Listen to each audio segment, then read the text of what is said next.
আপনার স্বাস্থ্যটা সবচেয়ে মূল্যবান এবং এই মূল্যবান স্বাস্থ্যকে ঠিক রাখার জন্যে সবচেয়ে মূল্যবান খাবার খেতে হবে, মানে যেই খাবারটা খাঁটি। সস্তা খাবার খেয়ে স্বাস্থ্যকে সঠিক রাখা সম্ভব না, কেননা ভেজাল খাবার দিয়ে বডি তৈরি হবে, সেটা ভালো বডি হবে না। তো র মেটেরিয়ালস যদি ভালো না হয় তাহলে বিল্ডিং ভালো হবে না। ঠিক আপনারা সস্তা খাবার খাওয়ার ফলে আজকে আপনাদের এই দুরবস্থা, এবং আপনারা যে রুগী তার প্রধান কারণ আপনারা ভেজাল খাবার খান। আর বাংলাদেশ ভেজালের রাজা, তো খাঁটি খাবার তো এখানে পাওয়াই যায় না। তো এরকম ইউএসডি অর্গানিক সার্টিফাইড খাবার এই ইতিপূর্বে আমি জানা মতে কোনো দিন আমি পাইনি। আমি বহু খুঁজেছি আমাদের বাংলাদেশের মার্কেটে। পরে আপনাদের অনুরোধে আমরা নিজেরা নিয়ে আসতে বাধ্য হয়েছি, বিকজ যেহেতু আমাদের রুগীদের সুস্থ থাকার জন্য খাঁটি খাবার দরকার, দামি খাবার দরকার। আর মনে রাখবেন, খাঁটি সোনা যেমন দামি, খাঁটি খাবারও দামি। আর যারা কম দামি খোঁজেন, তো কম দামি কোনো অভাব নেই, সারা বাংলাদেশে আছে, যত কমে চাইবেন তত পাবেন।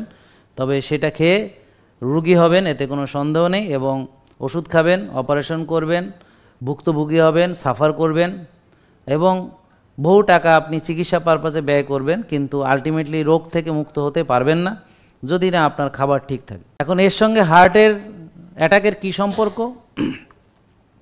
যেমন তামিম ইকবাল, ওনার মতো একজন নামি দামি ক্রিকেটার, তিনি অল্প বয়সে হার্ট অ্যাটাক করলেন, এবং আমরা তার জন্য দোয়া করি সে যেন তাড়াতাড়ি আমাদের মাঝে আবার ফিরে আসে, সুস্থ হয়ে খেলাধুলা করে।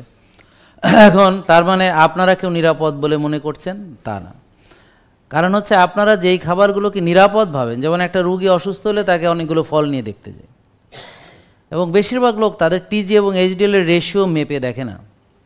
তো হার্ট অ্যাটাকের ঝুঁকি হলো কি, রক্তনালীতে ব্লক হলে হার্ট অ্যাটাক হয়।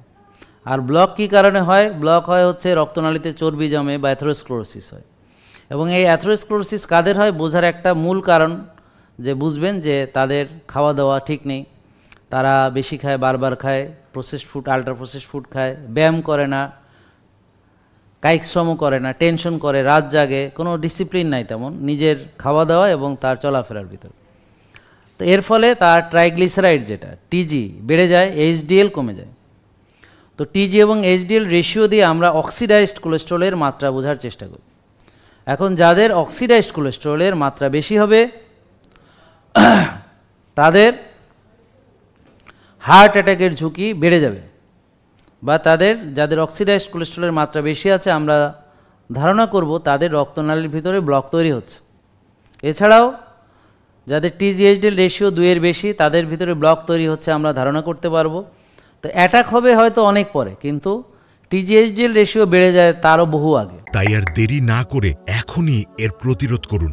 আপনার হৃদরোগ বা হার্টের সমস্যা প্রতিরোধে আমরা নিয়ে এসেছি spread right beet juice powder, যা খেয়ে হাজার হাজার মানুষ এখন পর্যন্ত উপকার পেয়েছেন।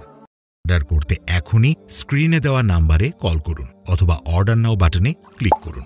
ধন্যবাদ।